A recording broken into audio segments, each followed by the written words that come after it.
ಬೃಹತ್ ಜಾತಕಂ ವಿಶೇಷ ನೇರ ಪ್ರಸಾರ ಕಾರ್ಯಕ್ರಮಕ್ಕೆ ತಮ್ಮೆಲ್ಲರಿಗೂ ಪ್ರೀತಿಯ ಸ್ವಾಗತ. ನಾನು ಕಾವ್ಯ ಆಚಾರ್. ಎಂದಿನಂತೆ ಇಂದಿನ ದಿನದ ಪಂಚಾಂಗ, ದ್ವಾದಶ ರಾಶಿಗಳ ಫಲಾನುಫಲಗಳು ಸೇರಿದಂತೆ ಧಾರ್ಮಿಕ ವಿಚಾರಗಳ ಬಗ್ಗೆ ತಿಳಿಸಿಕೊಡೋದಕ್ಕೆ ಇವತ್ತಿನ ಕಾರ್ಯಕ್ರಮದಲ್ಲಿ ಧಾರ್ಮಿಕ ಚಿಂತಕರು ಹಾಗೆ ಖ್ಯಾತ ಜ್ಯೋತಿಷಿಗಳು ಆದಂತಹ ಶ್ರೀ ಆಚಾರ್ಯ ಗುರೂಜಿಯವರಿದ್ದಾರೆ. ಅವರನ್ನ ಕಾರ್ಯಕ್ರಮಕ್ಕೆ ಬರಮಾಡಿಕೊಳ್ತಾ ಕಾರ್ಯಕ್ರಮವನ್ನು ಶುರು ಮಾಡ್ತಾ ಹೋಗೋಣ. ಗುರುಗಳೇ ನಮಸ್ತೆ. ಕಾರ್ಯಕ್ರಮಕ್ಕೆ ಆತ್ಮೀಯವಾದಂತಹ ಸ್ವಾಗತ, ಸುಸ್ವಾಗತ. ನಮಸ್ತೆ. ಅಸ್ಮದ್ಗುರುಭ್ಯೋ ನಮಃ. ಅಖಂಡ ಮಂಡಲಾಕಾರಂ ವ್ಯಾಪ್ತಂ ಯೇನ ಚರಾಚರಂ ತತ್ಪದಂ ದರ್ಶನಂ ಯೇನ ತಸ್ಮೈ ಶ್ರೀ ಗುರವೇ ನಮಃ. ಆಪದಾಮಪಹರ್ತಾರಂ ಧಾತಾರಂ ಸರ್ವಸಂಪದಾಂ ಲೋಕಾಭಿರಾಮಂ ಶ್ರೀರಾಮಂ ಭೂಯೋರ್ಭೂಯೋ ನಮಾಮ್ಯಹಂ. ಮನೋಜವನ್ ಮಾರುತತುಲ್ಯ ವೇಗಂ ಜಿತೇಂದ್ರಿಯಂ ಬುದ್ಧಿಮತಾನ್ ವರಿಷ್ಠಂ ವಾತಾತ್ಮಜನ್ ವಾನರ್ಯೂಥ ಮುಖ್ಯಂ ಶ್ರೀರಾಮಧೂತಂ ಶಿರಸಾ ನಮಾಮಿ. ಜೈ ಶ್ರೀಮನ್ನಾರಾಯಣ. ಗುರೂಜಿಯವರನ್ನ ಬರಮಾಡಿಕೊಂಡಿದ್ದಾಯಿತು. ಎಂದಿನಂತೆ ಇಂದಿನ ದಿನದ ಪಂಚಾಂಗ ಹೇಗಿದೆ? ಮೊದಲನೇದಾಗಿ ಗುರುಗಳು ತಿಳಿಸ್ಕೊಡ್ತಾರೆ. ತಿದರ್ ವಿಷ್ಣುಸ್ತರಾವಾರೋ ನಕ್ಷತ್ರಂ ವಿಷ್ಣುರೇವ ಚ ಯೋಗಶ್ಚ ಕರ್ಣಂಚೈವ ಸರ್ವಂ ವಿಷ್ಣುಮಯಂ ಜಗತ್ತು. ತಿಥಿ, ವಾರ, ನಕ್ಷತ್ರ, ಯೋಗ ಮತ್ತು ಕರ್ಣಗಳನ್ನೇ ನಾವು ಪಂಚಾಂಗಗಳಂತ ಹೇಳುವಂಥದ್ದು. ಯಾರೆಲ್ಲ ಪ್ರಾತಃ ಕಾಲಗಳಲ್ಲಿ ಈ ಪಂಚಾಂಗಗಳನ್ನು ಶ್ರವಣವನ್ನು ಮಾಡ್ತಾರೆ, ಹಾಗೆ ಈ ಪಂಚಾಂಗಗಳನ್ನು ಪಠಣವನ್ನು ಮಾಡ್ತಾರೆ, ಅವರಿಗೆ ಆ ದಿನ ಕೂಡ ಅಭಿವೃದ್ಧಿ ಆಗುವಂಥದ್ದು, ಅಂದುಕೊಂಡಂತಹ ಕೆಲಸ ಕಾರ್ಯಗಳಲ್ಲಿ ಯಶಸ್ಸನ್ನು ಕೂಡ ಪಡಿಬಹುದಾಗಿದೆ. ಇನ್ನು ಈ ದಿನದ ಪಂಚಾಂಗವನ್ನು ನೋಡಿದಾಗ ವಿಶ್ವವಸುನಾಮ ಸಂವತ್ಸರ ಇರುವಂಥದ್ದು. ವಿಶ್ವವಸುನಾಮ ಸಂವತ್ಸರ ಉತ್ತರಾಯಣ ವಸಂತ ಋತು ಚೈತ್ರ ಮಾಸ. ಚೈತ್ರ ಮಾಸದಲ್ಲಿ ನಾವಿರುವಂಥದ್ದು. ಚೈತ್ರ ಮಾಸದ ಕೃಷ್ಣ ಪಕ್ಷ ಈ ದಿವಸ ದಶಮಿ ಬುಧವಾರ ಬಂದಿರುವಂಥದ್ದು ತುಂಬ ವಿಶೇಷ. ಧನಿಷ್ಠ ನಕ್ಷತ್ರ, ಶುಕ್ಲ ಯೋಗ, ವಿಷ್ಟಿಕರಣವನ್ನು ಕೂಡ ನಾವು ಈ ಪಂಚಾಂಗಗಳಲ್ಲಿ ತಿಳ್ಕೊಬೋದಾಗಿದೆ. ಇದರ ಜೊತೆ ಎಂದಿನಂತೆ ರಾಹುಕಾಲ, ಗುಳಿಕ ಕಾಲ ಹಾಗೆ ಯಮಗಂಡ ಕಾಲಗಳು. ನೋಡಿ, ಅವಶ್ಯಕವಾಗಿ ಈ ಕಾಲಗಳನ್ನ ತಿಳ್ಕೊಬೇಕು. ಯಾಕಂದರೆ ಯಾವುದೇ ಒಂದು ಯಮಗಂಡ ಕಾಲಗಳಲ್ಲಿ ಆಗಲಿ ಅಥವಾ ರಾಹುಕಾಲಗಳಲ್ಲಿ ಆಗಲಿ ನಾವು ಯಾವುದೇ ಒಂದು ಶುಭ ಕಾರ್ಯಗಳನ್ನು ಅಥವಾ ಶುಭ ಪ್ರಯಾಣಗಳನ್ನು ಪ್ರಾರಂಭ ಮಾಡಬಾರ್ದು ಅಂತ ಶಾಸ್ತ್ರ ಹೇಳುವಂಥದ್ದು. ಈ ದಿನ ರಾಹುಕಾಲವನ್ನು ನೋಡಿದಾಗ ಈ ದಿನ ರಾಹುಕಾಲ 12 ಗಂಟೆ 18 ನಿಮಿಷದಿಂದ 1 ಗಂಟೆ 52 ನಿಮಿಷದವರೆಗೆ ದಿನ ನಾವು ರಾಹುಕಾಲವನ್ನು ನೋಡ್ಬೋದು. ಇನ್ನು ಯಮಗಂಡ ಕಾಲ 7 ಗಂಟೆ 37 ನಿಮಿಷದಿಂದ 9 ಗಂಟೆ 11 ನಿಮಿಷದವರೆಗೆ ದಿನ ಯಮಗಂಡ ಕಾಲವನ್ನು ಕೂಡ ನೋಡ್ಕೋಬೋದು. ಇನ್ನು ಗುಳಿಕ ಕಾಲ 10 ಗಂಟೆ 44 ನಿಮಿಷದಿಂದ 12 ಗಂಟೆ 18 ನಿಮಿಷದವರೆಗೆ ದಿನ ನಾವು ಗುಳಿಕ ಕಾಲವನ್ನು ಕೂಡ ತಿಳ್ಕೊಬೋದಾಗಿದೆ. ಇನ್ನು ಬ್ರಾಹ್ಮಿ ಮುಹೂರ್ತ ತುಂಬ ಪ್ರಶಸ್ತವಾದಂತಹ ಶ್ರೇಷ್ಠವಾದಂತಹ ಸಮಯ ಇದು. ಈ ಒಂದು ಸಮಯದಲ್ಲಿ ನಮಗೆ ಚಿತ್ತ ಶುದ್ಧ ಇರುತ್ತೆ ಅಂತ ಹೇಳುತ್ತೆ ಶಾಸ್ತ್ರದಲ್ಲಿ. ಇನ್ನು ಯಾವುದೇ ರೀತಿಯ ನೆಗೆಟಿವ್ ಎನರ್ಜಿ ಮನೆಯಲ್ಲಿದ್ದರೂ ಕೂಡ ಅದನ್ನು ನಾವು ಈ ಒಂದು ಬ್ರಾಹ್ಮಿ ಮುಹೂರ್ತದಲ್ಲಿ ಎದ್ದು ಒಂದು ಮಂತ್ರ ಜಪದಿಂದ ಅಥವಾ ಯಾವುದೇ ಒಂದು ಪೂಜೆ ಹವನಾದಿಗಳನ್ನು ಮಾಡಿಕೊಡ್ಲಿಕ್ಕೆ ತುಂಬ ವಿಶೇಷವಾಗಿರುವಂತಹ ಸಮಯ ಇದಾಗಿರುವಂಥದ್ದು. ಆ ನೆಗೆಟಿವ್ ಎನರ್ಜಿಯನ್ನು ನಾವು ದೂರ ಮಾಡ್ಕೊಳ್ಬೋದು ಈ ಒಂದು ಸಮಯದಲ್ಲಿ, ಬ್ರಾಹ್ಮಿ ಮುಹೂರ್ತದಲ್ಲಿ. ಈ ದಿನ ಬ್ರಾಹ್ಮಿ ಮುಹೂರ್ತವನ್ನು ನೋಡಿದಾಗ 4 ಗಂಟೆ 31 ನಿಮಿಷದಿಂದ 5 ಗಂಟೆ 17 ನಿಮಿಷದವರೆಗೆ ದಿನ ನಾವು ಬ್ರಾಹ್ಮಿ ಮುಹೂರ್ತವನ್ನು ಕೂಡ ತಿಳ್ಕೊಬೋದು. ಇನ್ನು ದಿನದ ಸೂರ್ಯೋದಯ ಮತ್ತು ಸೂರ್ಯಾಸ್ತಮ. ಈ ದಿನ 6 ಗಂಟೆ 3 ನಿಮಿಷಕ್ಕೆ ಸೂರ್ಯೋದಯವಾದರೆ ಸಂಜೆ 6 ಗಂಟೆ 33 ನಿಮಿಷಕ್ಕೆ ದಿನ ಸೂರ್ಯಾಸ್ತಮವಾಗುವುದನ್ನು ಕೂಡ ನಾವು ನೋಡಬಹುದಾಗಿದೆ. ಇಂದಿನ ದಿನದ ಪಂಚಾಂಗ ಹೇಗಿದೆ ಅಂತ ಗುರೂಜಿಗಳು ತಿಳಿಸ್ಕೊಟ್ರು. ಇನ್ನು ಮುಂದಿನ ಭಾಗದಲ್ಲಿ ನೋಡೋದಾದ್ರೆ ದ್ವಾದಶ ರಾಶಿಗಳ ಫಲಾನುಫಲಗಳ ಬಗ್ಗೆ ಮಾಹಿತಿಯನ್ನ ನೀಡ್ತಾ ಹೋಗ್ತಾರೆ. ವೀಕ್ಷಕರೇ, ನೀವು ಕೂಡ ಕರೆ ಮಾಡಬಹುದಾಗಿದೆ, ಮಾತನಾಡಬಹುದಾಗಿದೆ. ಕರೆ ಮಾಡಿದಾಗ ನಿಮ್ಮ ಹೆಸರು, ಜನ್ಮ ರಾಶಿ, ಜನ್ಮ ನಕ್ಷತ್ರವನ್ನ ಹೇಳಬೇಕಾಗತ್ತೆ. ಆಕಸ್ಮಿಕವಾಗಿ ಗೊತ್ತಿಲ್ಲ ಅನ್ನೋದಾದ್ರೆ ಹುಟ್ಟಿದ ಸಮಯ, ಹುಟ್ಟಿದ ದಿನಾಂಕ, ಹುಟ್ಟಿದ ಸ್ಥಳವನ್ನ ತಿಳಿಸಬೇಕಾಗತ್ತೆ. ಆಕಸ್ಮಿಕವಾಗಿ ಇದು ಕೂಡ ಗೊತ್ತಿಲ್ಲ ಅನ್ನೋದಾದ್ರೆ ಕವಡೆ ಶಾಸ್ತ್ರದ ಮೂಲಕ ನಿಮ್ಮ ಸಮಸ್ಯೆಗಳಿಗೆ ಪರಿಹಾರ ಮಾರ್ಗವನ್ನ ಗುರೂಜಿಯವರು ಸೂಚಿಸುತ್ತಾರೆ. ಇನ್ನು ದ್ವಾದಶ ರಾಶಿಗಳ ಫಲಾನುಫಲಗಳು ಹೇಗಿದೆ ಈ ಬಗ್ಗೆ ತಿಳಿಸ್ಕೊಡ್ತಾರೆ. ಮೊದಲನೇದಾಗಿ ಮೇಷರಾಶಿ. ನೋಡಿ, ದ್ವಾದಶ ರಾಶಿಗಳು ಅಂತ ಹೇಳುವಂಥದ್ದು ಮೇಷ, ವೃಷಭ, ಮಿಥುನ, ಕಟಕ, ಸಿಂಹ, ಕನ್ಯಾ, ತುಲ, ವೃಶ್ಚಿಕ, ಧನಸ್ಸು, ಮಕರ, ಕುಂಭ ಮತ್ತು ಮೀನ ರಾಶಿಗಳು. ಈ 12 ರಾಶಿಗಳನ್ನೇ ನಾವು ದ್ವಾದಶ ರಾಶಿಗಳು ಅಂತ ಕರಿತೀವಿ. ಯಾಕಂದರೆ ಈ ಒಂದು ಕಾಲಮಾನದಲ್ಲಿ ಎಲ್ಲರಿಗೂ ಕೂಡ ಅವರವರ ರಾಶಿಗಳನ್ನು ತಿಳ್ಕೊಂಬಿಟ್ಟಿರ್ತಾರೆ. ಕೆಲವೊಬ್ಬರು ಅವರು ಹುಟ್ಟಿದಾಗಲೇ ಕೂಡ ಒಂದು ಜಾತಕ ಬರೆಸಿರ್ತಾರೆ. ಆ ಒಂದು ಜನ್ಮ ದಿನಾಂಕ, ಜನ್ಮ ಸ್ಥಳ ಮತ್ತು ಜನ್ಮ ಸಮಯದ ಮುಖಾಂತರವಾಗಿ ನಾವು ನಕ್ಷತ್ರ ರಾಶಿಗಳನ್ನು ತಿಳ್ಕೊಂಬಿಟ್ಟಿರುವಂಥದ್ದು. ಇನ್ನು ಕೆಲವರಿಗೆ ಹುಟ್ಟಿದ ಸಮಯ ಕೆಲವರಿಗೆ ಗೊತ್ತಿರಲ್ಲ, ಅದು ನೋಡಿ ಇಟ್ಕೊಂಡಿರಲ್ಲ. ಅವ್ರೇನು ಮಾಡ್ತಾರೆ, ಅವರ ಹೆಸರಿಗೆ ತಕ್ಕಂತೆ ನಾಮ ನಕ್ಷತ್ರ ಅಂತ ಹೇಳ್ತೀವಿ, ವ್ಯಾವಹಾರಿಕ ನಾಮ ಅಂತ ಹೇಳ್ತೀವಿ. ನಾವು ಯಾವ ಹೆಸರಿಂದ ಕರೆಯಲ್ಪಡ್ತೀವೋ ಆ ಹೆಸರಿಗೆ ಯಾವ ಒಂದು ರಾಶಿ ನಕ್ಷತ್ರ ಬರುತ್ತೆ ಅದನ್ನು ಕೂಡ ತಿಳ್ಕೊಂಡ್ಬಿಟ್ಟಿರುವಂಥದ್ದು. ಯಾಕಂದರೆ ಈ ಒಂದು ಕಾಲಮಾನದಲ್ಲಿ ನಾವು ಒಂದು ಮದುವೆ ಮಾಡಲಿಕ್ಕಾಗಲಿ ಅಥವಾ ಒಂದು ಸಂಕಲ್ಪ, ಒಂದು ಪೂಜೆ ಪುನಸ್ಕಾರಗಳಲ್ಲಿ ಒಂದು ಸಂಕಲ್ಪಕ್ಕಾಗಲಿ, ನಮ್ಮ ಧಾರ್ಮಿಕ ವಿಚಾರಗಳಿಗೆ ಈ ಒಂದು ರಾಶಿ ನಕ್ಷತ್ರವನ್ನು ನಾವು ಅವಶ್ಯಕವಾಗಿ ತಿಳ್ಕೊಳ್ತಾ ಇರ್ತೀವಿ, ನೋಡ್ತಾ ಇರ್ತೀವಿ. ಹಾಗಾಗಿನೇ ಈ ಒಂದು ವಾಹಿನಿಯಲ್ಲಿ ವಿಶೇಷವಾಗಿ ನಾವು ದಿನನಿತ್ಯವೂ ಕೂಡ ದ್ವಾದಶ ರಾಶಿಗಳ ಫಲಾನುಫಲ ತಿಳಿಸ್ತಾ ಇರೋದು. ಪ್ರಥಮ ರಾಶಿ ಮೇಷರಾಶಿ. ಈ ದಿನ ಮೇಷರಾಶಿಯವರಿಗೆ ಏನೆಲ್ಲ ಅನುಕೂಲಗಳಿದೆ ಅಥವಾ ಅನಾನುಕೂಲಗಳಿದೆ ನೋಡುವಂಥದ್ದು. ಈ ದಿನ ಮೇಷರಾಶಿಯವರಿಗೆ ಜೀವನದಲ್ಲಿ ಅನಿರೀಕ್ಷಿತ ತಿರುವು ಬರಲಿದೆ ಅಂತ ಹೇಳ್ತಾ ಇದೆ ನೋಡಿ. ಜಾಗೃತರಾಗಿ ಗಮನಿಸ್ಕೊಳ್ಬೇಕು. ಯಾವುದೋ ಒಂದು ಅನಿರೀಕ್ಷಿತ ತಿರುವು ನೀವು ಅಂದ್ಕೊಂಡಿರಲ್ಲ ಆ ರೀತಿ, ಅದು ಒಳ್ಳೇದಾಗ್ಬೋದು ಅಥವಾ ಕೆಟ್ಟದ್ದಾಗ್ಬೋದು. ಅನಿರೀಕ್ಷಿತವಾಗಿ ನೀವು ಅದನ್ನು ಇಮ್ಯಾಜಿನೇಷನ್ ಕೂಡ ಮಾಡ್ಕೊಂಡಿರಲ್ಲ, ಆ ರೀತಿ ಜೀವನದಲ್ಲಿ ತಿರುವನ್ನು ಕಂಡುಕೊಳ್ಳುವಂತಹ ದಿನ ಅಂತ ಹೇಳ್ತಾ ಇದೆ. ಅದನ್ನು ನಾವು ಆದಷ್ಟು ಒಳ್ಳೆಯ ರೀತಿಯಲ್ಲಿ ಬಳಸ್ಕೋಬೇಕಾಗಿ ಸ್ವಲ್ಪ ಜಾಗೃತರಾಗಿ ನೀವು ಮಾತನಾಡುವಾಗಲಿ ಅಥವಾ ನಿಮ್ಮ ವ್ಯಾಪಾರ ಉದ್ಯೋಗ ಕ್ಷೇತ್ರದಲ್ಲಾಗಿ ಸ್ವಲ್ಪ ಎಚ್ಚರಿಕೆಯಿಂದ ಇರುವುದು ತುಂಬ ಸೂಕ್ತ ಅಂತ ಹೇಳ್ತಾ ಇದೆ. ಇನ್ನು ಹಣಕಾಸಿನ ವಿಚಾರದಲ್ಲಿ ಮೋಸ ಹೋಗುವ ಸಾಧ್ಯತೆ ಕೂಡ ಇರೋ ಸಂಭವ ಇದೆ ಅಂತ ಹೇಳ್ತಾ ಇದೆ. ಮೇಷರಾಶಿಯವರು ತಿಳ್ಕೋಬೇಕು, ಹಣಕಾಸಿನ ವಿಚಾರವಾಗಿ ಮೋಸ ಹೋಗುವ ಸಾಧ್ಯತೆ ಅಂತ ಹೇಳ್ತಾ ಇದೆ. ಅಂದರೆ ಹಣದ ವ್ಯವಹಾರಗಳನ್ನು ಮಾಡ್ಕೊಳ್ವಾಗ ಬಹು ಎಚ್ಚರಿಕೆಯಿಂದ ಇರಬೇಕು ಈ ದಿನ ಅಂತ ಮೇಷರಾಶಿಯವರು ನೋಡಿ. ಇಷ್ಟೇ ಇವತ್ತು ಚಿಂತನೆ ಮಾಡಬೇಕು. ಹಣ ಯಾರಿಗಾದ್ರೂ ಕೊಡೋದಿದೆಯಾ, ಅಥವಾ ಹಣ ಯಾರಾದ್ರೂ ಇಸ್ಕೊಳ್ಳೋದಾಗಲಿ, ಅಥವಾ ಹಣದ ವಿಚಾರವಾಗಿ ಏನಾದರೂ ವ್ಯವಹಾರಗಳನ್ನು ಮಾಡ್ಕೊಳ್ಬೇಕಾದ್ರೂ ಕೂಡ ಜಾಗೃತರಾಗಿ ಎಚ್ಚರಿಕೆಯಿಂದ ವ್ಯವಹಾರಗಳನ್ನ ಈ ದಿನ ಮಾಡ್ಕೊಳ್ಬೇಕು. ಇದು ಮೋಸ ಹೋಗುವ ಸಂಭವ ಇರುವಂಥದ್ದು. ಇನ್ನು ವ್ಯವಹಾರದಲ್ಲಿ ಕೂಡ ತುಂಬ ಎಚ್ಚರಿಕೆ ಅಗತ್ಯ ಅಂತ ಹೇಳ್ತಾ ಇದೆ ನೋಡಿ. ಇವತ್ತು ತುಂಬ ಎಚ್ಚರಿಕೆಯಿಂದ ಇರಬೇಕು. ತುಂಬ ಜನ ನಿಮಗೆ ಮೋಸ ಮಾಡಲಿಕ್ಕೆ ಬರ್ತಾರೆ, ಅಥವಾ ನಿಮ್ಮ ಒಳ್ಳೆಯತನನ್ನು ಕೂಡ ಅದನ್ನು ಬಳಸ್ಕೊಳ್ತಾರೆ ಅಂತ ಹೇಳ್ತಾ ಇದೆ. ಮೇಷರಾಶಿಯವರು ಸ್ವಲ್ಪ ಜಾಗೃತರಾಗಿ ಇದನ್ನು ಇರಬೇಕಾಗುತ್ತೆ ವ್ಯವಹಾರಗಳಲ್ಲಿ. ಇನ್ನು ವೃಷಭ ರಾಶಿಯವರಿಗೆ ಈ ದಿನ ನೋಡಿದಾಗ ಕೈಗೊಂಡ ನಿರ್ಧಾರಗಳು ಅಂತಿಮ ಘಟ್ಟ ತಲುಪಲಿದೆ ಅಂತ ಹೇಳ್ತಾ ಇದೆ. ವೃಷಭ ರಾಶಿಯವರು ಒಳ್ಳೆ ದಿನ. ಏನಾದರೂ ಕೆಲಸ ಕಾರ್ಯ ಅಂದ್ಕೊಂಡಿದ್ರೆ ಇವತ್ತು ಅದು ಪೂರ್ಣಗೊಳ್ಳುತ್ತೆ ಅಂತ ಹೇಳ್ತಾ ಇದೆ. ಕೆಲವೊಂದು ವಿಚಾರದಲ್ಲಿ ಹಿಂದಿನ ದಿನಗಳಲ್ಲಿ ಏನಾದರೂ ಅಂದ್ಕೊಳ್ತಾ ಇರ್ತೀರಾ, ಅದು ಆಗ್ತಾ ಇರಲ್ಲ. ಕೆಲವೊಂದು ಕೆಲಸಗಳು ಅರ್ಧಕ್ಕೆ ನಿಂತು ಹೋಗ್ತಾ ಇರುತ್ತೆ.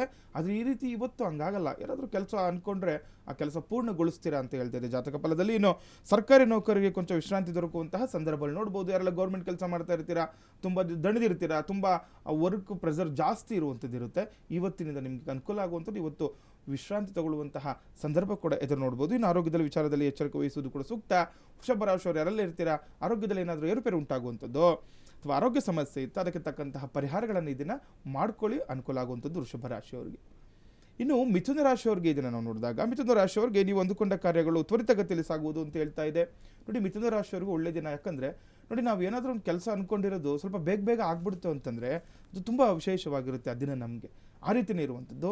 ಯಾವುದೇ ಒಂದು ಕೆಲಸ ಅಂದ್ಕೊಂಡ್ರೆ ಇವತ್ತು ಏನಾಗುತ್ತೆ, ಸ್ವಲ್ಪ ಬೇಗನೆ ಆಗುತ್ತೆ ನಿಮ್ಮ ಕೆಲಸಗಳು.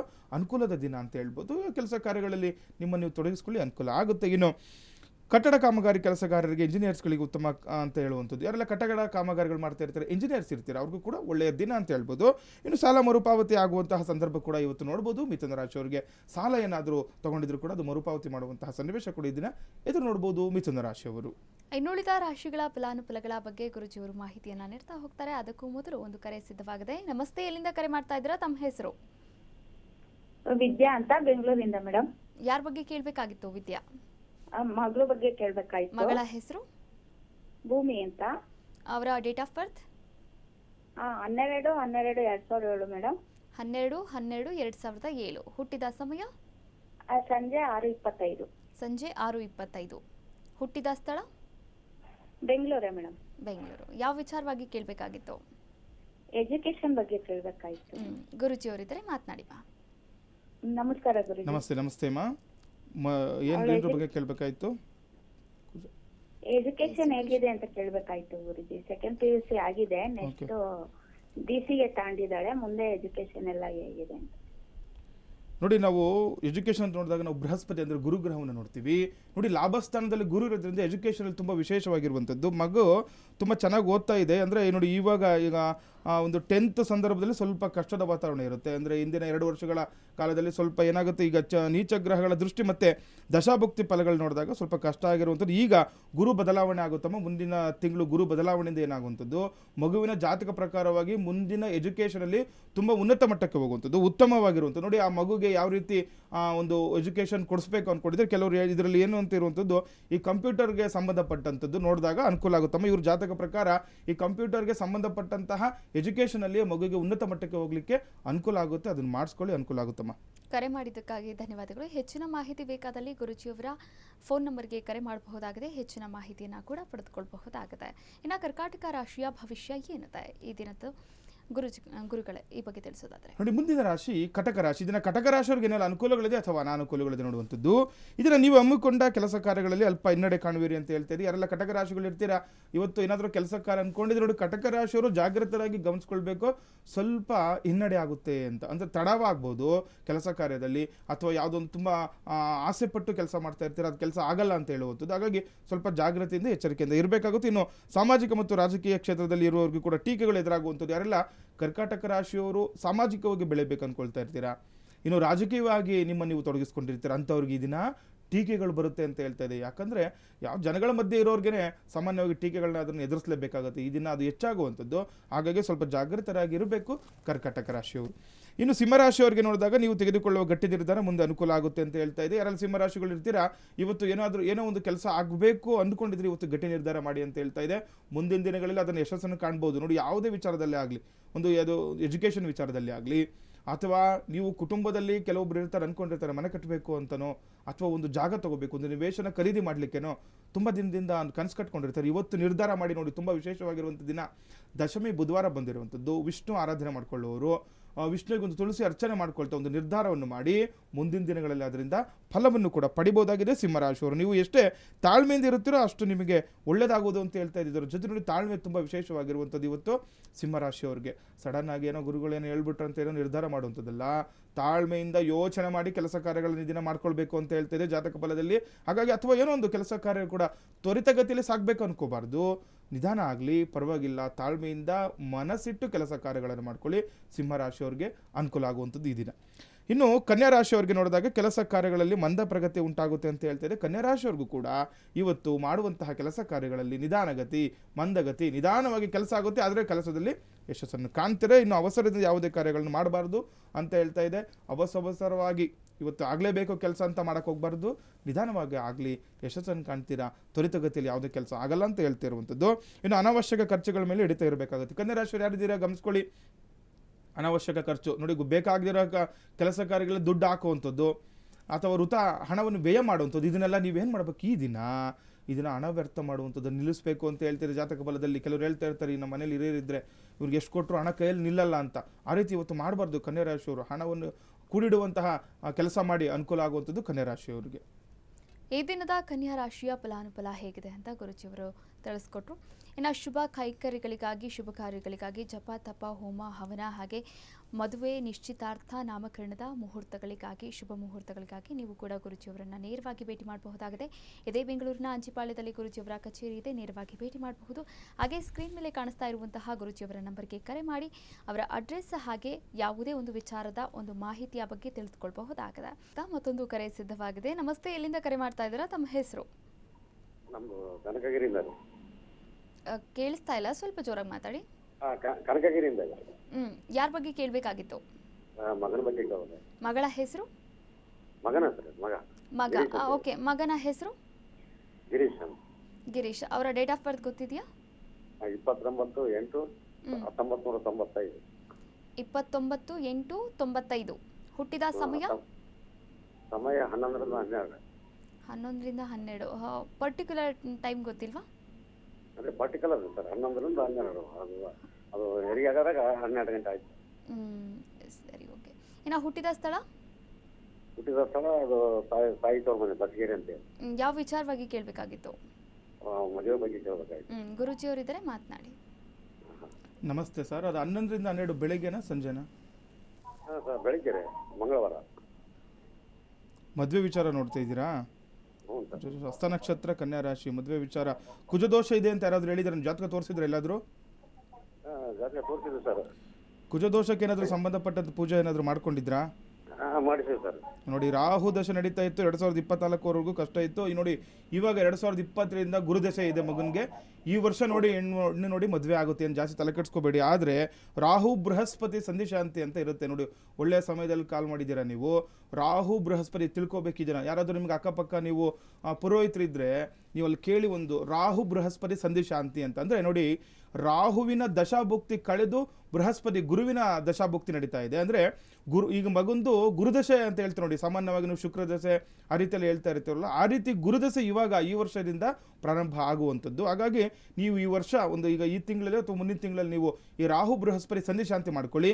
ಇವರು ಮದುವೆ ವಿಚಾರ ಅಷ್ಟೇ ಅಲ್ಲ, ಇವರು ವ್ಯವಹಾರಿಕ ವಿಚಾರವಾಗಲಿ ಅಥವಾ ಏನೋ ಒಂದು ವ್ಯಾಪಾರ ಏನಾದ್ರು ಹೊಸದಾಗಿ ವ್ಯಾಪಾರ ಮಾಡಲಿಕ್ಕೂ ಕೂಡ ಅನುಕೂಲ ಆಗುತ್ತೆ. ಮತ್ತು ಉದ್ಯೋಗ ದೃಷ್ಟಿಯಿಂದ ಎಲ್ಲಾದರೂ ಹೊರಗಡೆ ಇವರು ಉದ್ಯೋಗ ಮಾಡ್ತಿದ್ರು ಕೂಡ ಅನುಕೂಲ ಆಗುತ್ತೆ. ಇನ್ನು ಇವರು ಉದ್ಯೋಗಕ್ಕಿಂತ ಓನ್ ಬಿಸ್ನೆಸ್ ಮಾಡಿದ್ರೆ ತುಂಬ ವಿಶೇಷ ಆಗುತ್ತೆ ನೋಡಿ. ಈ ವರ್ಷದಿಂದ ಇವ್ರಿಗೆ ಓನ್ ಬಿಸ್ನೆಸ್ ಏನಾದರೂ ಇವ್ರು ಅನ್ಕೊಂಡಿತ್ತು ಅಂತಂದರೆ ಓನ್ ಬಿಸ್ನೆಸ್ಗೆ ಸಹಾಯ ಮಾಡಿ ನೀವು ಮನೆ ಕಡೆಯಿಂದ ಅನುಕೂಲ ಆಗುತ್ತೆ. ಮದುವೆ ವಿಚಾರದಲ್ಲಿ ಅನುಕೂಲ ಆಗುತ್ತೆ. ಇದ್ರ ಜೊತೆ ಒಂದು ಕುಜಶಾಂತಿಯನ್ನು ಮಾಡಿಕೊಂಡು ನೀವು ಮುಂದಿನ ದಿನಗಳು ಅನುಕೂಲವನ್ನು ಮಾಡ್ಕೊಳ್ಳಿ, ಅನುಕೂಲ ಆಗುತ್ತಪ್ಪ.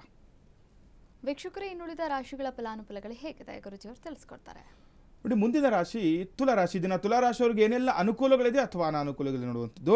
ರಾಜಕಾರಣಿಗಳಿಗೆ ಸಾರ್ವಜನಿಕ ಸಭೆ ಸಮಾರಂಭಗಳಲ್ಲಿ ಪಾಲ್ಗೊಳ್ಳುವಂಥದ್ದು. ಯಾರೆಲ್ಲ ತುಲಾರಾಶಿಗಳು ಇರ್ತೀರಾ, ರಾಜಕೀಯವಾಗಿ ಬೆಳವಣಿಗೆ ಕಾಣಬೇಕು ಅಂತ ಇರ್ತೀರಾ, ಇವತ್ತು ನೋಡಿ ನಿಮಗೆ ಅವಕಾಶಗಳಿರುತ್ತೆ. ಎಲ್ಲಾದರೂ ಒಂದು ಸಾರ್ವಜನಿಕವಾಗಿ ಜನಗಳು ಇರುವಂತಹ ಪ್ರದೇಶದಲ್ಲಿ ಇವತ್ತು ಏನೋ ಒಂದು ಹೋಗ್ಲಿಕ್ಕೆ, ಸಮಾರಂಭಗಳಲ್ಲಿ ಭಾಗಿಯಾಗಲಿಕ್ಕೆ ಅವಕಾಶಗಳಿದ್ರೆ ಇವತ್ತು ಹೋಗಿ ಅನುಕೂಲ ಆಗುವಂಥದ್ದು ತುಲಾರಾಶಿಯವರಿಗೆ. ಇನ್ನು ಮನೆಯ ಶುಭ ಕಾರ್ಯಗಳಿಗೆ ಹೆಚ್ಚು ಖರ್ಚುಗಳಾಗುವಂಥದ್ದು, ಶುಭ ಕಾರ್ಯಗಳಿಗೆ ಖರ್ಚು ಮಾಡಿ ಏನು ತೊಂದರೆ ಇಲ್ಲ, ಅನುಕೂಲ ಆಗುವಂಥದ್ದು. ಇನ್ನು ಮಕ್ಕಳ ಆರೋಗ್ಯದಲ್ಲಿ ಕೂಡ ಸುಧಾರಣೆ ಕಾಣುತ್ತೆ. ಯಾರೆಲ್ಲ ತುಲಾರಾಶಿಯವರು ಮಕ್ಕಳಿರ್ತಾರೆ, ಕೆಲವೊಬ್ಬರು ಆರೋಗ್ಯ ಸಮಸ್ಯೆಯಿಂದ ಬಳಲ್ತಾ ಇರ್ತಾರೆ ನೋಡಿ. ತುಲಾರಾಶಿ ಅಂದಾಗಲೇ ನಾವು ಸಾಮಾನ್ಯ ನಿತ್ಯ ಹೇಳ್ತಾ ಇರ್ತೀವಿ, ಒಂದಲ್ಲ ಒಂದು ರೀತಿಯ ಆರೋಗ್ಯ ಸಮಸ್ಯೆ ಎದುರಿಸ್ತಾ ಇರಬೇಕಾಗುತ್ತೆ ಜೀವನದಲ್ಲಿ. ಈ ಮಕ್ಕಳಿಗೆ ಏನಾದರೂ ಇವತ್ತು ಒಂದು ಆರೋಗ್ಯ ಸಮಸ್ಯೆ ಇತ್ತು ಅಂದರೂ ಕೂಡ ಅದನ್ನು ಬಗೆಹರಿಸ್ಕೊಳ್ಳಿಕ್ಕೆ ಇವತ್ತು ಒಳ್ಳೆಯ ಶುಭ ದಿನ ಅಂತ ಹೇಳ್ಬೋದು ತುಲಾರಾಶಿಯವರಿಗೆ. ಇನ್ನು ವೃಶ್ಚಿಕ ರಾಶಿಯವರಿಗೆ ನೋಡಿದಾಗ ಕೌಟುಂಬಿಕ ಸಮಸ್ಯೆಗಳು ಬಗೆಹರಿಯುವುದು ಅಂತ ಹೇಳ್ತಾ ಇದೆ. ಯಾರೆಲ್ಲ ವೃಶ್ಚಿಕ ರಾಶಿಯವರು ಗಮನಿಸ್ಕೊಳ್ಬೇಕು, ಕುಟುಂಬದಲ್ಲಿ ಏನಾದರೂ ವಿರಸಗಳಿದ್ದು, ಕುಟುಂಬ ಕಲಹಗಳಾಗಿದ್ದಲ್ಲಿ ಇವತ್ತು ಬಗೆಹರಿಸ್ಕೊಳ್ಲಿಕ್ಕೆ ಒಳ್ಳೆ ದಿನ ಅಂತ ನೋಡಿ. ಯಾವುದೊಂದು ಕುಟುಂಬ ಅಂದಮೇಲೆ, ಒಂದು ಸಂಸಾರ ಅಂದಮೇಲೆ ಯಾವುದೊಂದು ಕೆಟ್ಟ ಗಳಿಗೆಯಲ್ಲಿ ಕೆಲವೊಂದು ವಿಚಾರದಲ್ಲಿ ಮನಸ್ತಾಪಗಳಾಗಿರುತ್ತೆ. ಈ ದಿನ ನೀವು ವೃಶ್ಚಿಕ ರಾಶಿಯು ಯಾರಿದ್ದೀರ ಗಮನಿಸ್ಕೊಳ್ಬೇಕು, ಆ ಕುಟುಂಬದಲ್ಲಿರುವಂತಹ ಕಲಹಗಳನ್ನು ಬಗೆಹರಿಸ್ಕೊಳ್ಳಿಕ್ಕೆ ತುಂಬ ಒಳ್ಳೆ ದಿನ. ಕುಟುಂಬದವ್ರ ಜೊತೆ ದಿನವನ್ನು ಕಳೆಯಿರಿ, ಯಾವುದೇ ಕಷ್ಟಗಳಿದ್ರೂ ಕೂಡ ಮಾತಾಡಿ ಅದನ್ನು ಬಗೆಹರಿಸ್ಕೊಳ್ಬೇಕಾಗುತ್ತೆ. ಇನ್ನು ಆರೋಗ್ಯದ ಕಡೆ ಕೂಡ ಗಮನವನ್ನು ಕೊಡಬೇಕು ವೃಶ್ಚಿಕ ರಾಶಿಯವರು, ಅನುಕೂಲ ಆಗುತ್ತೆ. ಇನ್ನು ಉದ್ಯೋಗದಲ್ಲಿ ಸುಧಾರಣೆ ಪ್ರಗತಿ ಅಂತ ಹೇಳುವಂಥದ್ದು, ಅಂದರೆ ಉದ್ಯೋಗದಲ್ಲಿ ಸುಧಾರಿಸುತ್ತೆ ಅಂತ ಹೇಳ್ತಾ ಇದೆ, ಪ್ರಗತಿ ಕಾಣುತ್ತೆ ಅಂತ ಹೇಳ್ತಾ ಇದೆ. ಕೆಲವೊಬ್ಬರು ಎಲ್ಲೊಂದು ಹತ್ರ ಉದ್ಯೋಗ ಮಾಡ್ತಾ ಇರ್ತಾರೆ, ಅನುಕೂಲ ಆಗ್ತಾ ಇರಲ್ಲ, ಅದು ಅಂದರೆ ಏನು ಪ್ರಗತಿ ಇರಲ್ಲ, ಸುಮ್ಮನೆ ಏನೋ ನಡ್ಕೊಂಡು ಹೋಗ್ತಾ ಇರುತ್ತೆ. ಕೆಲವರು ಯೋಚನೆ ಮಾಡ್ತಾ ಇರೋದು ಉದ್ಯೋಗ ಇದೇನು ಕೆಲಸ ಮಾಡೋಣ ಬೇಡವ ಈ ರೀತಿ ಎಲ್ಲ ಇರ್ತಾರಲ್ವ, ಆ ರೀತಿ ಅಂಥವ್ರಿಗೆ ಇದನ್ನು ಪ್ರಗತಿ ಕಾಣುತ್ತೆ ನೋಡಿ. ಇಷ್ಟು ದಿನ ಮಾಡಿರ್ತಕ್ಕಂತಹ ನಿಮ್ಮ ಕಷ್ಟಗಳಿಗೆ ಮುಂದಿನ ದಿನಗಳಲ್ಲಿ ಶುಭವನ್ನು ಅನುಭವಿಸ್ಬೋದು ವೃಶ್ಚಿಕ ರಾಶಿಯವರು. ಇನ್ನು ಧನುರಾಶಿಯವ್ರಿಗೆ ಇದನ್ನು ನೋಡಿದಾಗ ಅನಿರೀಕ್ಷಿತವಾಗಿ ಅಧಿಕಾರಗಳು ನಿಮ್ಮ ಹುಡುಕಿ ಬರುವುದು ಅಂತ ಹೇಳ್ತಾ ಇದೆ. ಅಧಿಕಾರ ಅಂದರೆ ನೋಡಿ ಇವತ್ತು ತುಂಬ ವಿಶೇಷವಾಗಿರುವಂಥದ್ದು, ನೀವು ಅಂದ್ಕೊಂಡೇ ಇರಲ್ಲ ಆ ರೀತಿ ನಿಮಗೆ ಏನೋ ಒಂದು ಅಧಿಕಾರ ಕೊಡ್ತಾರೆ ಅಂತ ಹೇಳ್ತಾ ಇದೆ. ನೀವು ಕೆಲವೊಂದು ಹತ್ರ ಕೆಲಸ ಮಾಡ್ತಿರ್ತೀರಲ್ವ, ಕೆಲವರು ಖಾಸಗಿ ಕ್ಷೇತ್ರದಲ್ಲಿ ಕೆಲಸ ಮಾಡ್ತಾ ಇರ್ತಾರೆ, ಅಥವಾ ಕೆಲವರು ಏನೋ ಸ್ವಂತಕ್ಕೆ ಬಿಸ್ನೆಸ್ ಮಾಡ್ತಾ ಇರ್ತಾರೆ, ಇವತ್ತು ಒಳ್ಳೆ ದಿನ ಅಂತ ಹೇಳ್ಬೋದು. ಇನ್ನು ವ್ಯಾಪಾರ ವ್ಯವಹಾರಗಳಿಗೆ ಸಾಲದ ಮೊರೆ ಹೋಗುವ ಸಾಧ್ಯತೆಗಳು ಇರುವಂಥದ್ದು. ಧನುರಾಶಿ ನೋಡಬೇಕು, ವ್ಯಾಪಾರಕ್ಕೋಸ್ಕರ ಅಥವಾ ಏನೋ ಒಂದು ವ್ಯವಹಾರ ಮಾಡಲಿಕ್ಕೆ ಸಾಲದ ಮೊರೆ ಹೋಗ್ತೀರಾ ಅಂತ ಹೇಳ್ತಾ ಇದೆ. ಇವತ್ತು ಸಾಲ ನೀವು ತಗೋಬೋದು. ಅಂದರೆ ಕೆಲವರು ಹೇಳ್ತಾ ಇರ್ತಾರೆ, ಸಾಲ ಗುರುಗಳೇ ಏನು ಮಾಡೋದು, ಸಾಲ ಮಾಡಬೇಕು ಅಂದ್ಕೊಂಡಿರ್ತೀವಿ, ಅದು ಒಳ್ಳೇದ ಕೆಟ್ಟದ್ದು ಅಂತ ಕೇಳ್ತಾ ಇರ್ತಾರೆ. ಇವತ್ತು ನೋಡಿ ಯಾರೆಲ್ಲ ಈ ಧನುರಾಶಿಗಳು ಇರ್ತೀರಾ, ಸಾಲದ ವಿಚಾರವಾಗಿ ಅನುಕೂಲ ಒಳ್ಳೆಯ ದಿನ ಅಂತ ಹೇಳ್ಬೋದು. ಆದರೆ ಪ್ರಯಾಣದಲ್ಲಿ ಎಚ್ಚರಿಕೆ ಇರಬೇಕಾಗುತ್ತೆ. ಧನುರಾಶಿಯವರು ನೋಡ್ಕೊಳ್ಬೇಕು, ಜಾಗೃತರಾಗಿರಿ. ಎಲ್ಲಾದರೂ ದೂರದ ಪ್ರಯಾಣ ಇತ್ತು ಅಂತಂದರೆ ಅಥವಾ ವಾಹನದಲ್ಲಿ ಓಡಾಡುವಾಗ ಎಚ್ಚರಿಕೆಯಿಂದ ಈ ದಿವಸ ಓಡಾಡಬೇಕಾಗುತ್ತೆ ಧನುರಾಶಿಯವರು. ಇನ್ನು ಮಕರ ರಾಶಿಯವರಿಗೆ ಇದನ್ನು ನೋಡಿದಾಗ ಅನಗತ್ಯವಾದ ಸಂಶಯವೇ ನಿಮ್ಮ ಕಾರ್ಯಹಾನಿಗೆ ಕಾರಣವಾಗುವುದು ಅಂತ ಹೇಳ್ತಾ ಇದೆ. ಯಾರೆಲ್ಲ ಮಕರ ರಾಶಿಗಳು ಇರ್ತೀರಾ, ಅನಗತ್ಯವಾದ ಸಂಶಯ, ಸುಮ್ಮನೆ ಕೆಲಸ ಆಗುತ್ತೋ ಆಗಲ್ವೋ ಅಂತೇಳಿ ಸಂಶಯ ಬಿದ್ದರೆ ಕೆಲಸ ಆಗಲ್ಲ. ಇವತ್ತು ಏನು ಗೊತ್ತಾ, ಕೆಲಸ ಮಾಡಬೇಕಾ ನೀವೇ ಹೋಗಿ ಕೆಲಸ ಕಾರ್ಯಗಳನ್ನು ಮಾಡ್ಕೊಳ್ಳಿ, ಯಾವುದೇ ರೀತಿಯ ಸಂಶಯ ಬೇಡ. ಕೆಲಸದಲ್ಲಿ ಉನ್ನತ ಮಟ್ಟಕ್ಕೆ ಹೋಗ್ಲಿಕ್ಕೇನೋ ಯಶಸ್ಸಾಗಲಿಕ್ಕೆ ಕೂಡ ಒಳ್ಳೆಯ ದಿನ ಇವತ್ತು ಇರುವಂಥದ್ದು. ಇನ್ನು ಮಿತ್ರರ ಭೇಟಿಯಿಂದ ಆರ್ಥಿಕ ಲಾಭ ಕೂಡ ದೊರೆಯುವಂಥದ್ದು. ಯಾರೆಲ್ಲ ಮಕರ ರಾಶಿಗಳು ಗಮನಿಸ್ಕೊಳ್ಳಿ, ನಿಮ್ಮ ಸ್ನೇಹಿತರ ಭೇಟಿಯಿಂದ ಹಣದ ವಿಚಾರವಾಗಿ ಕೂಡ ಲಾಭಾಂಶ ಸಿಗುತ್ತೆ ನೋಡಿ. ಯಾರಿಗೂ ಹಣ ಕೊಟ್ಟು ಕಳ್ಕೊಂಡಿರೋದು, ಯಾರು ಕೊಡ್ತಾ ಇರಲ್ಲ, ಆದರೆ ನೋಡಿ ನಿಮ್ಮ ಸ್ನೇಹಿತರ ಅವರಿಂದ ಇವತ್ತು ಹಣ ಸಿಗುವಂಥದ್ದು ಕೂಡ ಆಗುತ್ತೆ ಇವತ್ತು ಮಕರ ರಾಶಿಯವ್ರಿಗೆ. ಇನ್ನು ಕುಂಭರಾಶಿಯವರಿಗೆ ಇದನ್ನು ನೋಡಿದಾಗ ಶ್ರಮಕ್ಕೆ ತಕ್ಕ ಪ್ರತಿಫಲ ದೊರಕುವುದು. ಇದೆಲ್ಲ ಕುಂಭರಾಶಿಗಳು ಇರ್ತೀರ, ಶ್ರಮಕ್ಕೆ ತಕ್ಕ ಪ್ರತಿಫಲ ಅಂತ ಹೇಳ್ತಾ ಇದೆ. ಇವತ್ತು ಕಷ್ಟಪಟ್ಟಷ್ಟು ಲಾಭಾಂಶವನ್ನು ಕೂಡ ಕಂಡುಕೊಳ್ಬಹುದು ಕುಂಭರಾಶಿಯವರು. ಇನ್ನು ಹಣ ಅಥವಾ ಆಸ್ತಿ ನಿಮ್ಮ ಕೈ ಸೇರುತ್ತದೆ ಅಂತ ಹೇಳ್ತಾ ಇದೆ ನೋಡಿ. ಕುಂಭರಾಶಿಯವ್ರಿಗೆ ಒಳ್ಳೆ ದಿನ. ಏನಾದರೂ ಹಣ ಕಳೆದುಕೊಳ್ಳೋ ವಿಚಾರನೋ ಅಥವಾ ಆಸ್ತಿಯಲ್ಲಿ ಏನಾದರೂ ವ್ಯಾಜ್ಯಗಳಾಗಿದ್ದಲ್ಲಿ ಇವತ್ತು ಅದು ನಿಮ್ಮ ಕೈ ಸೇರುವಂತಹ ಸಾಧ್ಯತೆ ಸಂಭವ ಇರುತ್ತೆ. ಹಣದ ವಿಚಾರವಾಗಿ ಮತ್ತು ಆಸ್ತಿ ವಿಚಾರವಾಗಿ ಒಳ್ಳೆಯ ದಿನ ಅಂತ ಹೇಳ್ಬೋದು ಕುಂಭರಾಶಿಯವರಿಗೆ. ಇನ್ನು ದೂರದ ಪ್ರಯಾಣದಲ್ಲಿ ಕೂಡ ಕಾರ್ಯಸಿದ್ಧಿ ನೋಡಿ. ಕುಂಭರಾಶಿಯವರು ಪ್ರಯಾಣದಲ್ಲಿ ಅನುಕೂಲ ಅಂತ ಹೇಳ್ತಾ ಇದೆ. ಇವತ್ತು ನಾವು ಸಾಮಾನ್ಯವಾಗಿ ಹೇಳ್ತಿರ್ತೀವಿ, ಯಾರಿಗಾದ್ರೂ ಪ್ರಯಾಣ ಇದ್ದರೆ ಇವತ್ತು ಬೇಡ, ಏನೋ ದೋಷ ಇದೆ, ಇವತ್ತು ಪ್ರಯಾಣದಲ್ಲಿ ಎಚ್ಚರಿಕೆ ಇರಬೇಕು ಅಂತ ಹೇಳ್ತೀವಿ. ಆದರೆ ಇವತ್ತು ಕುಂಭರಾಶಿಯವ್ರಿಗೆ ನೋಡಿ, ಎಲ್ಲಾದರೂ ಹೋಗಿ ಕೆಲಸ ಕಾರ್ಯ ಆಗಬೇಕು ಅಂದ್ಕೊಂಡಿತ್ತು, ದೂರದ ಪ್ರಯಾಣ ಇದ್ರೂ ಪರವಾಗಿಲ್ಲ, ಇವತ್ತು ಹೋಗುವಂತಹ ಕೆಲಸ ಕಾರ್ಯದಲ್ಲಿ ಕಾರ್ಯಸಿದ್ಧಿ ಆಗುತ್ತೆ. ಕೆಲವರು ಯಾವುದೋ ಮದುವೆ ನೋಡ್ತಿರ್ಬೋದು, ಯಾರೋ ಹೆಣ್ಣು ನೋಡ್ಲಿಕ್ಕೆ ಅಥವಾ ಗಂಡು ನೋಡ್ಲಿಕ್ಕೆ ಹೋಗ್ಬೇಕು ಅಂದ್ಕೊಂಡಿದ್ದು ಮನೇಲಿ ಇದ್ರೆ ಆಗಲ್ಲ. ಇವತ್ತು ಹೋಗಿ ನೋಡಿ, ಪ್ರಯಾಣ ದೂರ ಇದ್ರೂ ಪರವಾಗಿಲ್ಲ, ಇವತ್ತು ಹೋಗಿ ನೀವು ಅಂದುಕೊಂಡಂಥ ರೀತಿಯಲ್ಲಿ ಕೆಲಸ ಕಾರ್ಯಗಳಲ್ಲಿ ಯಶಸ್ಸನ್ನು ಪಡಿಬಹುದು ಕುಂಭರಾಶಿಯವರು. ಇನ್ನು ಕಡೆಯ ರಾಶಿ ಮೀನರಾಶಿ. ಅನಾವಶ್ಯಕ ಖರ್ಚುಗಳಿಗೆ ಕಡಿವಾಣ ಹಾಕೋದು ಒಳ್ಳೆಯದು. ನೋಡಿ, ಮೀನರಾಶಿಯವರು ಕೂಡ ಹಣದ ವಿಚಾರವಾಗಿ ಜಾಗೃತರಾಗಿರಬೇಕು. ಸುಮ್ಮನೆ ವಿರುದ್ಧ ಹಣವನ್ನು ವ್ಯಯ ಮಾಡಬಾರ್ದು ಅಂತ ಹೇಳ್ತಾ ಇದೆ. ಇನ್ನು ರಿಯಲ್ ಎಸ್ಟೇಟ್ ವ್ಯವಹಾರದಲ್ಲಿ ಲಾಭದಾಯಕ ಆಗುವಂಥದ್ದು. ಯಾರೆಲ್ಲ ಮೀನರಾಶಿಯವರು ಇದ್ದೀರಾ ನೋಡಿ, ಹಣ ವೃಥ ವೇಸ್ಟ್ ಮಾಡಬಾರ್ದು. ಈ ರಿಯಲ್ ಎಸ್ಟೇಟಲ್ಲಿ ಹಾಕಿ. ಇವತ್ತು ನೋಡಿ, ಕೆಲವೊಬ್ರು ಇರ್ತಾರೆ ಮೀನರಾಶಿಯವರು ರಿಯಲ್ ಎಸ್ಟೇಟ್ ಮಾಡ್ತಿರುವಂಥವ್ರಿಗೆ ಇವತ್ತು ಲಾಭಾಂಶ ಇರುವಂಥದ್ದು, ಲಾಭದಾಯಕವಾಗುತ್ತೆ. ಏನಾದರೂ ಆಸ್ತಿ ಕೊಂಡ್ಕೊಳ್ಳುವಂಥದ್ದು ಅಥವಾ ತೆಗೆದುಕೊಳ್ಳುವಂಥದ್ದು, ಈ ರೀತಿ ಏನಾದರೂ ಅಥವಾ ಮಾರಾಟ ಮಾಡಲಿದಾಗಲಿ, ಈ ರೀತಿ ಮಾಡ್ಕೊಳ್ಳಿ. ಇವತ್ತು ಮೀನರಾಶಿಯವರಿಗೆ ಒಳ್ಳೆಯ ದಿನ ಅಂತ ಹೇಳ್ಬೋದು. ಮೀನರಾಶಿಯವರಿಗೆ ಇಂದಿನ ದ್ವಾದಶ ರಾಶಿಗಳ ಫಲಾನುಫಲಗಳು ಹೇಗಿದೆ ಅಂತ ಗುರುಜಿ ಅವರು ತಿಳಿಸ್ಕೊಟ್ರು. ಇನ್ನು ಧಾರ್ಮಿಕ ಚಿಂತನೆಯ ಬಗ್ಗೆ ಇಂದಿನ ಸಂಚಿಕೆಯಲ್ಲಿ ಯಾವ ವಿಚಾರವಾಗಿ ತಿಳಿಸ್ಕೊಡ್ತಾರೆ ಅಂತ ಕೇಳ್ತಾ ಹೋಗೋಣ. ಗುರುಜಿ, ಯಾವ ವಿಚಾರವಾಗಿ ತಿಳಿಸ್ಕೊಡ್ತಾ ಇದ್ದೀರಾ? ನೋಡಿ, ನಾವು ಸಾಮಾನ್ಯವಾಗಿ ಮದುವೆ ಅಂತ ಬಂದಾಗ ಕುಜದೋಷ ಅಂತ ಹೇಳ್ತೀವಿ. ನಾವು ಇವಾಗಲೂ ಕೂಡ ಒಂದು ಜಾತಕ ನೋಡಿದ್ವಿ, ಕುಜದೋಷ ಅಂತ ಇರುತ್ತೆ ಒಂದು ಜಾತಕ ನೋಡಿದಾಗಲಿ. ಯಾಕೆ ಇದು ಕುಜದೋಷ ಬರುತ್ತೆ, ಯಾವ ರೀತಿ ಇದು ನೋಡ್ಕೊಳ್ಬೇಕು ಅಂತ ತಿಳ್ಕೊಬೇಕಾಗುತ್ತೆ. ನೋಡಿ, ನಾನು ಸರಳ ಪರಿಹಾರವನ್ನು ಹೇಳ್ಬಿಡ್ತೀನಿ. ಯಾಕೆಂದರೆ ಒಂದು ಕುಜದೋಷ ಅಂತ ಬಂದಾಗ ಜಾತಕ ರೀತಿ ನಾವು ಸುಮಾರು ಬೇರೆ ಬೇರೆ ಥರದಲ್ಲಿ ನೋಡ್ತಾ ಇರ್ತೀವಿ. ಈ ರಾಹುಕೇತುಗಳನ್ನ ನೋಡುವಂಥದ್ದು, ಮತ್ತು ಕುಜ ಅಂದರೆ ಮಂಗಳ ಗ್ರಹ. ಈ ಮಂಗಳ ಗ್ರಹವನ್ನು ನೋಡಿ ನಾವು ಕುಜದೋಷ ನಿರ್ಣಯ ಮಾಡುವಂಥದ್ದು. ಅದರಲ್ಲಿ ತುಂಬ ಥರ ಕುಜದೋಷಗಳಿರುತ್ತೆ. ಈ ಸರಳ ಪರಿಹಾರ ಯಾವ ರೀತಿ ಮನೆಯಲ್ಲಿ ಯಾವ ರೀತಿ ಮಾಡ್ಕೊಳ್ಬೇಕು ನೋಡಿ. ಕುಜ ಅಂದರೆ ಮಂಗಳ ಅಂತ ಹೇಳ್ತೀವಿ ನಾವು, ಅಂದರೆ ಮಂಗಳ ಗ್ರಹವನ್ನು. ಈ ಮಂಗಳ ಗ್ರಹಕ್ಕೆ ಯಾವ ಒಂದು ಬಟ್ಟೆ, ಬಣ್ಣದ ಬಟ್ಟೆ ಇಷ್ಟ ಅದನ್ನು ತಿಳ್ಕೊಬೇಕು. ಮತ್ತು ಯಾವ ಒಂದು ಧಾನ್ಯ ಒಂದು ಕುಜನಿಗೆ ನಾವು ಪೂಜೆ ಮಾಡುವುದು ಅದನ್ನು ಕೂಡ ತಿಳ್ಕೊಬೇಕು. ನೋಡಿ, ಈ ಕುಜನಿಗೆ ನಾವು ಕೆಂಪು ವಸ್ತ್ರವನ್ನು ಪೂಜೆ ಮಾಡ್ತೀವಿ, ಕೆಂಪು ವಸ್ತ್ರವನ್ನು ನೋಡ್ತೀವಿ. ಇದರ ಜೊತೆ ತೊಗರಿ ಬೇಳೆಯನ್ನು ನೋಡ್ತೀವಿ, ಅಂದರೆ ತೊಗರಿ ಕಾಳನ್ನು ನೋಡುವಂಥದ್ದು. ಯಾವುದೇ ಒಂದು ನೋಡಿ, ಈಗ ಸಾಮಾನ್ಯವಾಗಿ ನಾವೇನಾದರೂ ದಾನ ಕೊಡಬೇಕು ಅಂತ ಹೇಳಿದಾಗ ಒಡೆದ ಧಾನ್ಯಗಳನ್ನು ಕೊಡಬಾರ್ದು, ಬೇಳೆಗಳನ್ನು ಕೊಡಬಾರ್ದು, ಕಾಳುಗಳನ್ನು ಕೊಡಬೇಕು ಅಂತ ಹೇಳುತ್ತೆ. ಈಗ ಕೆಲವರಿಗೆ ಗೊತ್ತಿರಲ್ಲ, ಗುರುಗಳು ಯಾರೋ ಒಬ್ರು ಹೇಳೋರು, ಗುರು ಏನೋ ತೊಗರಿ ಕಾಳು ತೊಗರಿ ಬೇಳೆ ಕೊಡಿ, ಅಥವಾ ಯಾವುದೋ ಉದ್ದಿನ ಕಾಳು ಕೊಡಿ ಅಂತಂದರೆ ಉದ್ದಿನ ಬೇಳೆ ಕೊಟ್ಬಿಡುವಂಥದ್ದು, ಅಥವಾ ತೊಗರಿ ಬೇಳೆ ಕೊಡಿ, ತೊಗರಿ ಕಾಳು ಕೊಡಿ ಅಂದರೆ ತೊಗರಿ ಬೇಳೆ ಕೊಟ್ಬಿಡುವಂಥದ್ದು. ಈ ರೀತಿಯನ್ನೆಲ್ಲ ಮಾಡಿಬಿಡ್ತಾರೆ. ಇದರಿಂದ ನಮಗೆ ಫಲ ಸಿಗಲ್ಲ ನೋಡಿ. ಇದು ಕೆಲವರು ಕೊಟ್ಬಿಟ್ಟು, ಗುರುಗಳೇ ನಾವೆಲ್ಲ ಪೂಜೆ ಮಾಡ್ಕೊಂಡಿದ್ದೀವಿ, ನಮಗೇನು ಫಲ ಇಲ್ಲ ಅಂತ ಹೇಳ್ತಾ ಇರ್ತಾರೆ. ಆ ರೀತಿ ಇವತ್ತು ನೋಡಿ, ಮದುವೆಗೆ ಸಂಬಂಧಪಟ್ಟಂಥದ್ದು, ಮದುವೆ ಏನಾದರೂ ತಡ ಆಗ್ತಾ ಇತ್ತು, ಕಷ್ಟ ಆಗ್ತಾ ಇತ್ತು, ಯಾರು ಒಪ್ತಾ ಇಲ್ಲ ಅಂತಂದರೆ ಸರಳ ಪರಿಹಾರ ಮನೆಯಲ್ಲೇ ಮಾಡ್ಕೊಳ್ಳುವಂಥದ್ದು. ಕೆಂಪು ವಸ್ತ್ರದಲ್ಲಿ ತೊಗರಿ ಕಾಳನ್ನು ಇಟ್ಟು ಪೂಜೆ ಮಾಡಬೇಕು. 9 ದಿನಗಳ ಕಾಲ ತೊಗರಿ ಕಾಳನ್ನು ದೇವರ ಮನೆಯಲ್ಲಿ ಇಟ್ಟು ಪೂಜೆ ಮಾಡಿ ಅದನ್ನು ಯಾವುದಾದ್ರು ಒಂದು ದೇವಸ್ಥಾನಕ್ಕೆ ದಾನ ಮಾಡಿದಾಗ ನಿಮಗೆ ಏನೇ ಕುಜದೋಷ ಇದ್ರೂ ಕೂಡ ಅದು ಕಡಿಮೆ ಆಗ್ತಾ ಬರುತ್ತೆ. ಮದುವೆ ವಿಚಾರದಲ್ಲಿ ಕೂಡ ಅನುಕೂಲ ಆಗುವಂಥದ್ದು. ವೀಕ್ಷಕರು, ಇಂದಿನ ಸಂಚಿಕೆಯಲ್ಲಿ ಸಾಕಷ್ಟು ವಿಚಾರಗಳ ಬಗ್ಗೆ ಗುರುಜಿಯವರು ಮಾಹಿತಿಯನ್ನು ನೀಡಿದರು. ಧನ್ಯವಾದಗಳು ಗುರು. ಲೋಕ ಸಮಸ್ತ ಸುಖಿನೋ ಭವಂತು, ಸಮಸ್ತ ಸನ್ಮಂಗಳಾನಿ ಭವಂತು. ಶ್ರೀಮತೇ ರಾಮಾನುಜಾಯ ನಮಃ. ವೀಕ್ಷಕರೇ, ಇದಾಗಿತ್ತು ಇವತ್ತಿನ ಬೃಹತ್ ಜಾತಕಂ ವಿಶೇಷ ನೇರ ಪ್ರಸಾರ ಕಾರ್ಯಕ್ರಮ. ನೋಡ್ತಾರೆ ಅಶ್ವವೇಗ ನ್ಯೂಸ್, ಇದು ಸತ್ಯಾನ್ವೇಷಣೆಯ ಓಟದಲ್ಲಿ.